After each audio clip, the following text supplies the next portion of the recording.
Hello दोस्तों, welcome my YouTube channel. आज मैं आपको बताने वाली हूँ एक चिड़िया का कागज का घर। क्योंकि एक जंगल में गौरी नाम की चिड़िया रहा करती थी और एक पेड़ पर उसका बहुत बड़ा बसेरा था। क्योंकि उस पेड़ पर कोई और पक्षी आता था तो गौरी उसे मार मार के भगा देती थी और उस पेड़ पर किसी को अपना घोंसला नहीं बनाने देती थी, क्योंकि उस पेड़ को वो अपना मानती थी और उस एरिया में गौरी अपना राज चलाती थी। फिर एक दिन वहाँ पर एक तोता आता है तो अपना घास फूस करके एक तोता घोंसला बनाने की तैयारी कर रहा होता है तो अचानक वहाँ पर गौरी आ जाती है और कहने लगती है, तोते तुम यहाँ पर क्या कर रहे हो। तो तोता गौरी से कहने लगता है, तुम्हें दिखाई नहीं देता मैं अपने लिए घोंसला बना रहा हूँ। तो गौरी कहने लगती है, अगर तुमने यहाँ पर घोंसला बनाया तो मुझसे बुरा कोई भी नहीं होगा।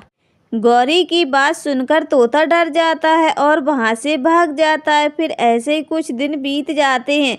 फिर वहाँ पर एक टोनी नाम की चिड़िया आती है और उस पेड़ पर बैठ जाती है। फिर कहने लगती है, अगर मैं इस पेड़ पर अपने लिए एक घोंसला सुंदर सा एक घोंसला बनाकर यहीं पर रह जाती हूँ, क्योंकि ये पेड़ मुझे बहुत सुंदर लग रहा है। तो टोनी चिड़िया घास फूस इकट्ठा करके वहाँ पर सुंदर सा एक घोंसला बनाकर वहाँ पर रहने लगती है। फिर शाम को जैसे ही गौरी लौटती है तो गौरी का बेटा गौरी से कहने लगता है, माँ देखो उस पेड़ पर एक चिड़िया ने कितना सुंदर घोंसला बनाया है और उसमें रह भी रही है।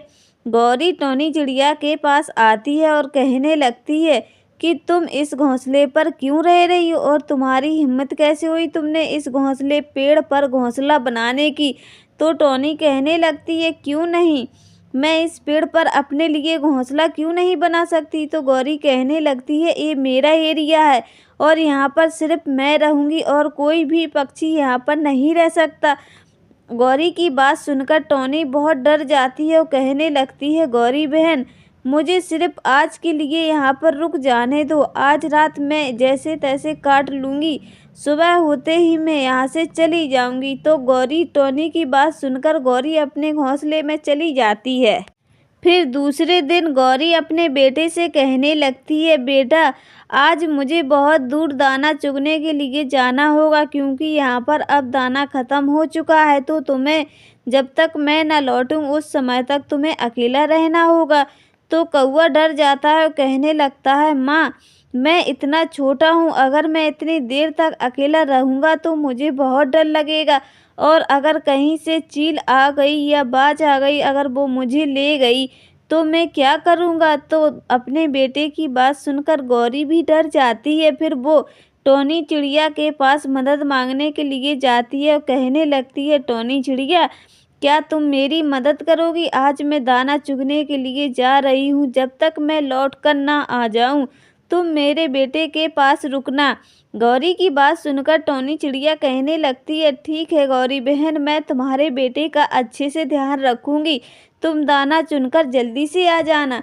गौरी दाना चुगने के लिए चली जाती है। थोड़ी देर बाद गौरी दाना चुनकर वापस आ जाती है। फिर गौरी कहने लगती है टोनी चिड़िया से, क्यों ना हम यहीं पर मिलकर एक साथ रहेंगे। तो टोनी चिड़िया कहने लगती है, हाँ गौरी बहन, क्यों नहीं, हम दोनों यहाँ पर साथ साथ रहेंगे। गौरी और टोनी चिड़िया दोनों एक साथ वहाँ पर मिलकर रहने लगते हैं। तो दोस्तों आपको हमारी ये कहानी कैसी लगी? अगर आपको हमारी ये कहानी पसंद आई तो प्लीज़ हमारे चैनल को लाइक और सब्सक्राइब करें और कमेंट करके हमें बताएं क्या आपको टोनी चिड़िया और गौरी की कहानी कैसी लगी। हेलो